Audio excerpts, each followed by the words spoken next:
మహాగణాధిపతయే నమః. ఓం గురుభ్యో నమః. ఓం శ్రీమాత్రే నమః. పరమేశ్వర స్వరూపమైనటువంటి జ్యోతిష, వాస్తు మరియు ఇతర అనేకమైనటువంటి శాస్త్రములను మనకు అందించినటువంటి మహర్షులకి నమస్కారం.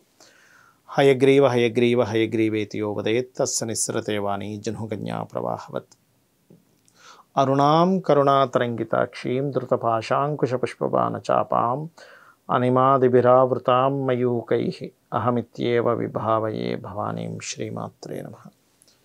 ప్రేక్షకులకి ఆ లలితాంబిక అమ్మవారి యొక్క అనుగ్రహం పరిపూర్ణంగా కలగాలని మనస్ఫూర్తిగా కోరుకుంటూ మనం ఈరోజు చెప్పుకోబోయేటువంటి టాపిక్ ఏమిటి అంటే లలితా సహస్రనామాల్లో ఆ నామాలకు ఉన్నటువంటి అర్థము, తద్వారా కలిగేటువంటి ఫలితాలు మరియు వాస్తుపరంగా ఉండేటువంటి దోషాల గురించి మనం చెప్పుకుంటూ ఉన్నాం.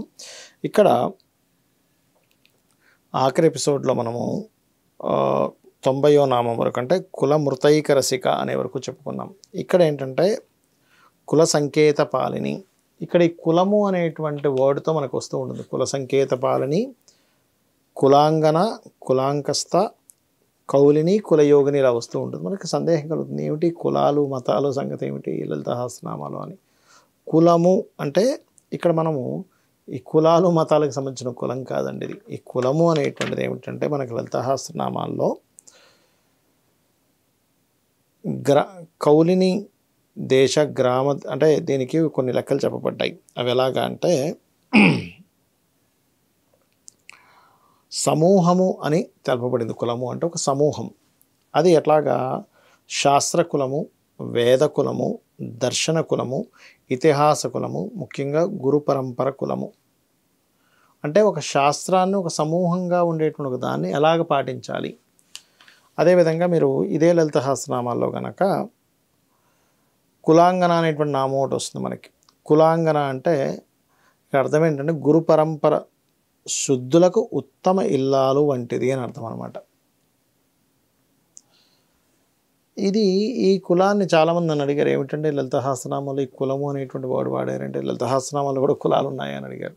కాబట్టి కులం అంటే ఆ కులం కాదు, ఇది వేరు, ఇది మీరు అర్థం చేసుకోండి. అయితే ఇక్కడ మనం సుకుల సంకేత పాలిని అంటే మనిషి ఒక ఉపాసన చేసుకుంటున్నాడు అనుకోండి, ఆ విధి విధానాన్ని ఎలా చేయాలి ఆ ఉపాసకుడు అనేటువంటి చెప్పేటువంటిది. అదేవిధంగా ఇందాక నేను చెప్పాను కులాంగన అంటే దాని యొక్క అర్థం అనేటువంటిది గురు పరంపర శుద్ధులకు ఉత్తమ ఇల్లాలు వంటిది అని అర్థం. అదేవిధంగా కులాంతస్థ అంటే కుల అంతస్థ, ఇంద్రియ సముదాయమును కులము అనబడును. అంటే ఇంద్రియ సముదాయాలు ఏవైతే ఉన్నాయో వాటన్నిటిని కలిపి కులము అని అర్థం అనమాట. ఇది దీనికి సంబంధించిన అర్థం. మనం బయట వాడేటువంటి కులము వేరు, ఇది బాగా అర్థం చేసుకోండి. ఇంద్రియ సముదాయాలు అంటే ఇక్కడ ఏమిటి, ఈ నామం ఎవరైతే చేస్తారో కుల సంకేత పాలిని, కులాంగన, కులాంతస్థ, కౌలిని, కులయోగిని అనేటువంటిది ఎప్పుడైతే ఎవరైతే ఇదంతా కూడా నామం చేస్తూ ఉంటారో వాళ్ళకి ఏమిటంటే ఒకటి ఇంద్రియాల మీద పట్టు, ఒక నియమనిష్టలతో చేసేటువంటి. కొంతమంది అడుగుతూ ఉంటారు, ఏమంటే నేను పొద్దున్నే నైట్ అనుకుంటాను రేపు చక్కగా పూజ చేసుకోవాలి, ఎక్కడా కూడా కాన్సన్ట్రేషను పక్కకి వెళ్ళకూడదు, సిస్టమేటిక్గా చేయాలనుకుంటాము. కానీ అక్కడికి వెళ్ళగానే మాకేమవుతుందో తెలియదు, అన్నీ మాయమైపోతాయి, ఏదో ఆలోచనలో వేరే పని చేస్తుంటాము. కొంచెం చక్కగా ఒక అరగంట సేపు పూజ చేసుకుందాం అనుకునేసరికి అది సెట్ అవ్వదు అంటూ ఉంటాం. ఎందుకు అంటే అది మైండ్లో సరిగ్గా ఫిక్స్ అవ్వలేదు. అదేవిధంగా ఏ ఇంట్లో అయితే నిత్య పూజా విధానం నిత్యము పూజ చేస్తూ ఉంటారో ఇంట్లో ఉండేటువంటి వాస్తు దోషాలు, అది మీకు 16 డైరెక్షన్స్లో ఎటువంటి వాస్తు దోషం ఉన్నా కూడా దాని యొక్క ప్రభావం అనేటువంటి తగ్గడం ప్రారంభమవుతుంది. గుర్తుపెట్టుకోండి. అంటే దాని ఎనర్జీ ఏదైతే ఉందో, ఎక్కడైతే తక్కువగా ఉందో ఇంట్లో ఎనర్జీ, దాని వాస్తు ప్రభావం అది పెంచుతూ ఉంటుంది. ఇంట్లో ఎప్పుడైతే నిత్యము ఏదైనా పారాయణం చేయడము చేస్తూ ఉంటారో ఒక సిస్టమేటిక్ పరంగా నేను అనేది, అంటే కొంతమంది అనొచ్చు, ఏమంటే నాకు సిస్టమేటిక్ తెలియదు, ఏదో మంత్రం చదివేసుకుంటాను అంటే దాని ఫలితం దానికి ఉంటుంది.